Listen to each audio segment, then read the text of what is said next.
Merhaba, hoş geldiniz. Felsefenin en büyük gizemlerinden birini çözmeye hazır mısınız? Bu derinlikli analize başlamadan hemen önce, eğer bu tür felsefi yolculuklardan keyif alıyorsanız, Kitap Felsefe kanalına abone olmayı lütfen düşünün. Desteğiniz, bu keşiflere devam edebilmemiz için gerçekten çok önemli. Bugün 19. yüzyıl düşüncesini adeta yerinden oynatan bir eseri ve onun cüretkar iddiasını ele alıyoruz. Konumuz, Ludwig Feuerbach'ın Hristiyanlığın özü ve dinin asırlık gizemini çözme projesi.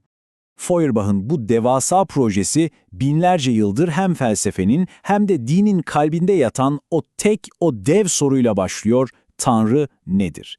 İşte bu onun deşifre etmeye çalıştığı o büyük bilmecenin ta kendisi.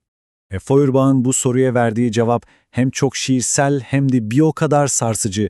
Din, insan zihninin rüyasıdır. Peki ama bu ne demek? Bir rüya nasıl yorumlanır ki? İşte bu rüyanın tabirini 1841'de yayımlanan bu çığır açıcı kitapta buluyoruz. Feuerbach'a göre bu kitap yeni bir şey icat etmiyor. Hayır, tam aksine zaten var olan bir gerçeğin şifresini çözüyor. Yani dinin kendi sırrını adeta ifşa ediyor. Pekala, 1. bölüm. Feuerbach'ın o meşhur anahtarı, yani teolojinin sırrı. Nedir bu sır? Feuerbach'a göre biz Tanrı hakkında konuştuğumuzu sandığımız her an aslında farkında olmadan bambaşka bir şeyden bahsediyoruz. Ve işte Feuerbach'ın o devrimci tezi geliyor. Teolojinin sırrı antropolojidir. Yani Tanrı bilimi aslında insan bilimidir. Şöyle düşünelim.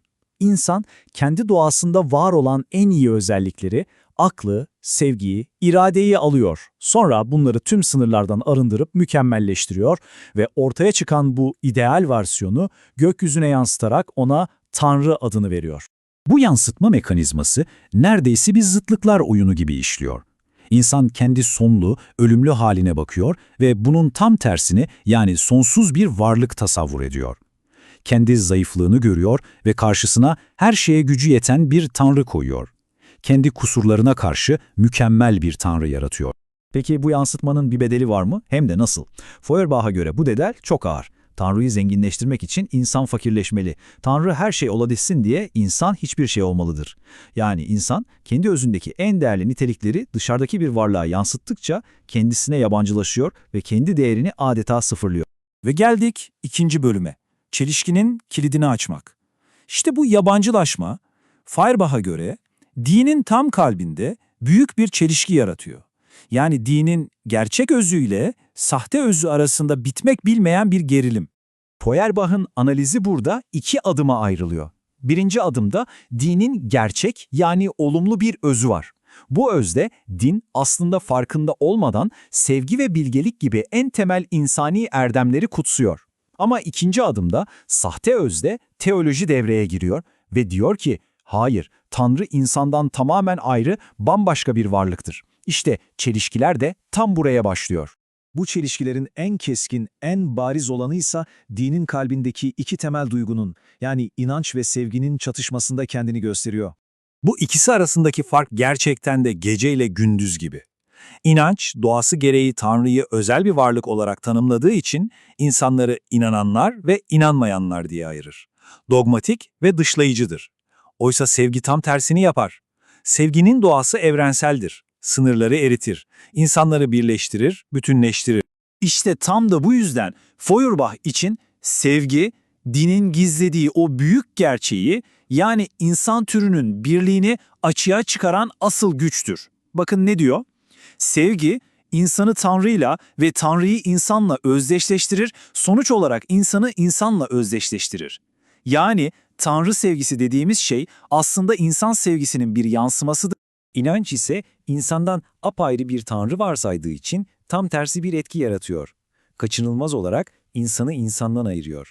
Feuerbach'a göre inancın doğasında bir biz ve onlar ayrımı yatıyor. Bu yüzden de özü gereği bağnaz ve önyargılı olmak zorunda kalıyor. Peki, tüm bu analiz bizi nereye götürüyor? Geldik 3. bölüme, vahiy.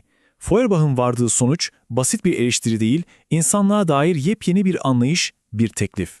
Şimdi burada bir şey netleştirmek çok önemli. Feuerbach'ın amacı dini bir kalemde silip atmak, onu yok etmek değildi. Hayır, o basit bir din karşıtı düşünür sayılmaz. Onun asıl amacı dini yok etmek değil, tam tersine onu kendi hakikatine uyandırmaktı. Yani dinin kendi kendine anlattığı rüyayı ona tabir etmekti. Bu bir yıkım eylemi değil, bir yorumlama, bir aydınlatma eylemiydi. Ve işte bu alıntı onun projesinin bütün ruhunu özetliyor aslında. Teolojiyi antropolojiye indirgerken antropolojiyi teolojiye yükseltiyorum. Yani bu ilahi olanı alçaltmak değil, tam tersine insani olanı yüceltmektir. Tanrı'ya atfettiğimiz o kutsal niteliklerin aslında insanın kendi doğasına ait olduğunu söyleyerek insanı adeta teolojik bir mertebeye taşıyor. Özetle Feuerbach'ın bize bıraktığı en temel mesaj şu: din aslında insanın kendi özüne duyduğu hayranlığın kendi potansiyeline olan inancının bir ifadesidir. Tanrı'da gördüğümüz o en kutsal, en ilahi hakikatler insan doğasının kendisinin birer vahyidir. Öyleyse gelin bu çözümlemeyi Feuerbach'ın bize miras bıraktığı o kışkırtıcı ve derin soruyla noktalayalım. Eğer Tanrı gerçekten de insanın aynasıysa, o aynada gördüğümüz yansıma insanlık hakkında bize gerçekten ne anlatıyor? Üzerine uzun uzun düşünmeye değer.